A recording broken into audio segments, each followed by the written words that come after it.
Assalamualaikum warahmatullahi wabarakatuh. Marilah kita mendengarkan pemaparan dari keturunan Tebu Ireng, ya, keturunan Kiai Hasyim Asy'ari Tebu Ireng Jombang, tentang kelahi Mbak Alawi dengan Kiai Hasyim Asy'ari.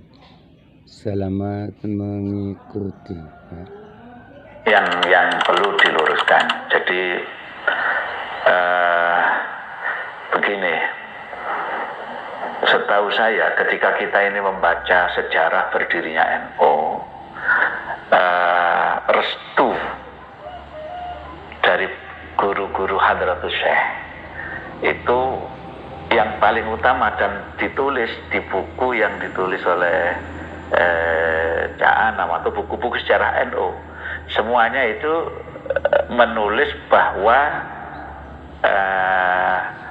sejarah berdirinya NU itu atas restu Syekhona Khalil sebagai gurunya Hadratus Syekh, yang dengan wasilah Kiai As'ad Samsul Arifin sebagai murid daripada Syekhona Khalil yang dipasrahi untuk mengantarkan tongkat, tasbih dan bacaan ya Jabbar ya Qahar itu kepada Hadratus Syekh. Nah, dan Kiai As'ad itu wafat tahun 1990. Beliau sempat menceritakan bagaimana restu dari Syekhona Khalil itu diberikan kepada Kiai Hasyim. Nah, dan videonya itu ada, karena beliau pelaku, ya, pelaku. Sehingga akhirnya itulah yang ditulis di buku-buku sejarah berdirinya Nahdlatul Ulama. Adapun klaim bahwa mungkin kalau nggak salah saya pernah dengar itu ada seorang habib yang mengatakan bahwa berdirinya Nahdlatul Ulama itu atas restu 5 orang habaib. Nah ini tentu perlu diteliti. Ya, saya sampai ada yang bertanya, ada yang menjabri saya masalah, karena itu saya sampaikan ketika saya pengajian di mana, di Purwokerto kalau nggak salah. Itu saya sampaikan dan dipotong memang oleh yang ngedit itu, hanya itu saja yang disampaikan. Kalau kita lengkap sebenarnya itu tidak ada nasab, tapi murni sejarah. Jadi saya lihat ada yang menjabri saya, bukankah satu yang wajar apabila Hadratus Syekh itu kalau mau melakukan sesuatu selalu minta restu gurunya? Ya saya jawab, ya tradisi santri biasanya begitu. Saya yakin, cuma masalahnya ini sejarah. Sejarah itu tidak bisa berdasarkan keyakinan dan perasaan. Sejarah itu ada bukti, ada hitam di atas putih, ada dokumen, ada manuskrip, kalau perlu ada prasasti, syukur-syukur ada saksi pelaku. Ya, itu pun tidak cukup. Jadi ini bukti-bukti ini semua nanti itu harus diverifikasi, divalidasi, diteliti. Nanti kalau memang itu benar, nah barulah kemudian ini dianggap sahih. Makanya saya sampaikan ke orang yang japri saya itu, kalau memang panjenengan ada bukti, ada manuskrip, ada dokumen, ada prasasti yang menunjukkan bahwa berdirinya NU itu atas restu 5 orang habaib, itu tolong sampaikan ke saya. Nanti biar saya yang mengumumkan kepada publik dari Tebu Ireng, yang mengumumkan bahwa berdirinya NU itu juga atas restu 5 orang habaib. Tapi kalau itu belum ada, ya wallahu a'lam. Kalau ada kita terima, ya, karena itu sejarah. Ya, tetapi selama itu belum ada bukti, belum ada fakta, dokumen yang mendukung, maka keyakinan kami bahwa pendirian NU yang paling utama itu adalah atas restu Syekhona Khalil. Jadi itu. Jadi begini, sebenarnya harus dipisahkan polemik nasab dengan sejarah. Apa yang saya sampaikan disampaikan oleh Kiai Musta'in juga, itu sebenarnya murni masalah sejarah. tidak ada hubungannya dengan nasab. Kebetulan yang dibahas itu adalah tentang misalnya Hadratus Syekh dengan Habib Utsman bin Yahya. Kemudian yang saya sampaikan itu ada klaim bahwa berdirinya NU itu atas restu 5 orang habaib. Nah, ini bukan masalah nasab, tapi murni sejarah, gitu loh. Nah, kenapa kok kemudian dihubungkan dengan masalah nasab? Karena memang sekarang ini yang sedang viral itu adalah polemik tentang nasab, sehingga apa yang saya sampaikan, apa yang disampaikan Kiai Mu'tahin selalu dihubungkan dengan nasab, padahal tidak ada hubungannya dengan nasab. Nah, kan kita nggak membahas Rabito Alawiyah, tidak membahas tentang naat, ya, itu urusan lain. Jadi nggak ada urusannya dengan sejarah. Ya, makanya tadi saya sampaikan, kalau memang ada bukti bahwa 5 orang habaib itu memberikan restunya, sampaikan ke saya.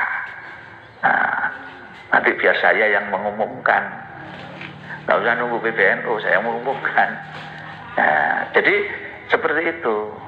Jadi kita tidak membahas nasab, karena bagi kami itu bab nasab itu sudah selesai. Artinya kewajiban kita untuk menghormati, memuliakan semua orang, mau zuriyahnya Kanjeng Nabi dari jalur Ubaidillah, dari jalur Wali Songo, dan menghormati orang lain. Sebenarnya menghormati, memuliakan orang lain itu kan perintahnya agama. Jadi bukan hanya zuriyahnya Kanjeng Nabi saja yang harus dihormati, bukan hanya zuriyahnya Wali Songo saja yang dihormati, siapapun. Karena perintahnya Allah itu kan kemuliaan itu letaknya di ketakwaan. Nah, jadi kita nggak tertarik lah jadi membahas nasab itu, karena bagi kami terus terang saya selalu menyampaikan ke jamaah ketika ngaji itu, jadi orang itu dilihat dari adab dan akhlaknya. Jadi karena adabul mar'i khairun min nasabihi, adab seseorang, akhlak seseorang itu lebih baik, lebih utama dibandingkan dengan nasabnya. Jadi itu saja sebenarnya. Jadi tidak boleh ada yang merasa lebih mulia. Zuriyahnya siapapun, mau zuriyahnya baginda Nabi, mau zuriyahnya Wali Songo, jangan merasa lebih mulia dibandingkan dengan yang lain. Kan sudah jelas pendapat saya. Ya, jadi tidak membahas nasab lah. Ya, jadi begini. Kalau di buku yang saya baca itu ya, itu memang tahun 1937 itu Mbah Hasyim itu didatangi seorang amtenar. Amtenar itu utusan Belanda. Tujuannya adalah untuk menawarkan kepada Hadratus Syekh, menawarkan bintang jasa, ya, kepada Hadratus Syekh. Tentu Hadratus Syekh menolak dengan tegas tawaran untuk menerima bintang ini. Ya, jadi beliau kemudian setelah menolak itu, beliau mengumpulkan santri-santrinya.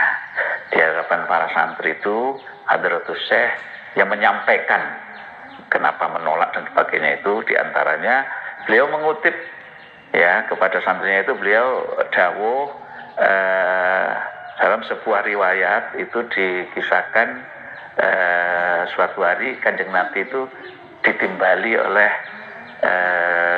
Abdul Muthalib sang kakek. Ditimbali karena ada tawaran dari pemerintah jahiliyah, ya, menawarkan 3 hal kepada baginda Nabi. Yang pertama, kedudukan yang tinggi, yang kedua, harta yang banyak, dan yang ketiga, wanita yang cantik. Ya, nah ditawari oleh pemerintah jahiliyah, maka baginda Nabi dengan tegas menolak. Beliau mengatakan, seandainya mereka mampu meletakkan matahari di tangan kanan saya dan bulan di tangan kiri saya, jadi maka saya tetap akan menolak. Saya akan tetap berjuang ya sampai cahaya Islam itu menyebar dimanapun, di mana-mana, atau saya yang hancur lebur menjadi korban. Nah, jadi itu alasan Kanjeng Nabi, karena ketika ditawari itu kan dengan tujuan untuk menghentikan. Jadi Kanjeng Nabi itu diminta untuk menghentikan dakwah Islam dengan iming-iming jabatan tinggi, harta yang banyak, wanita yang cantik.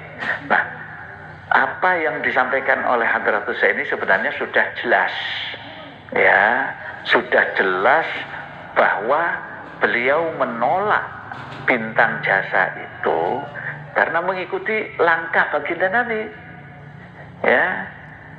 Nah, kita tidak bisa membayangkan seandainya waktu itu Hadratus Syekh menerima bintang jasa dari Belanda, ya, otomatis kan terikat dengan aturan macam-macam, ya. Nah, saya membayangkan bisa jadi Indonesia tidak akan pernah merdeka, karena ketika Hadratus Syekh itu menerima itu, sehingga mungkin lebih kalem fatwanya. Yang dulunya itu melarang rakyat untuk pergi haji, naik kapal Belanda, melarang ini, melarang itu, melarang kerjasama dengan pemerintah Belanda dengan dalam bentuk apapun. Itu semua fatwa-fatwa beliau.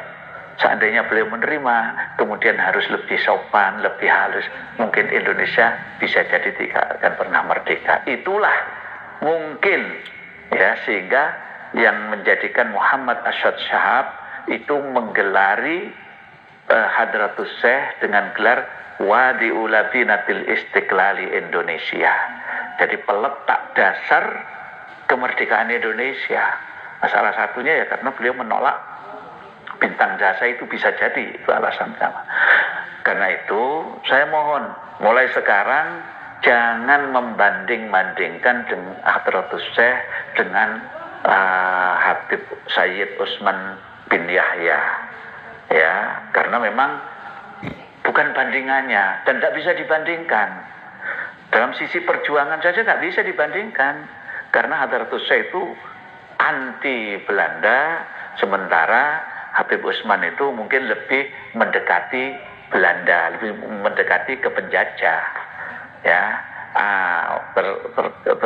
Terserah kalau memang mendekati penjajah itu mungkin salah satu strategi, wallahu a'lam. Tapi yang jelas Mbah Hasyim sudah dianugerahi gelar pahlawan nasional oleh pemerintah Indonesia. Jadi itu saja. Jadi saya mohon supaya dihentikanlah. Jangan lagi membawa-bawa, membandingkan Hadratus Syekh ini dengan Habib Utsman bin Yahya, ya, karena bukan bandingannya. Sebenarnya begini, ya.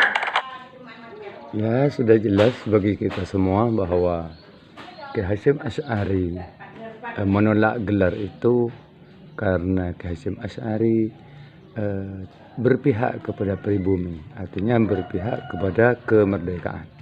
Sudah dijelaskan tadi, jika seandainya Kiai Hasyim Asy'ari menerima seperti apa yang telah diterima oleh Habib Utsman bin Yahya, maka negeri ini tidak akan merdeka sampai sekarang. Nah, jadi inilah, ya, pembelokan sejarah yang dilakukan oleh Ba'alawi.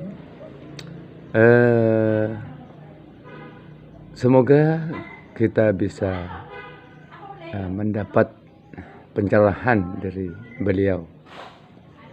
Sekian, saya ucapkan terima kasih. Wassalamualaikum warahmatullahi wabarakatuh.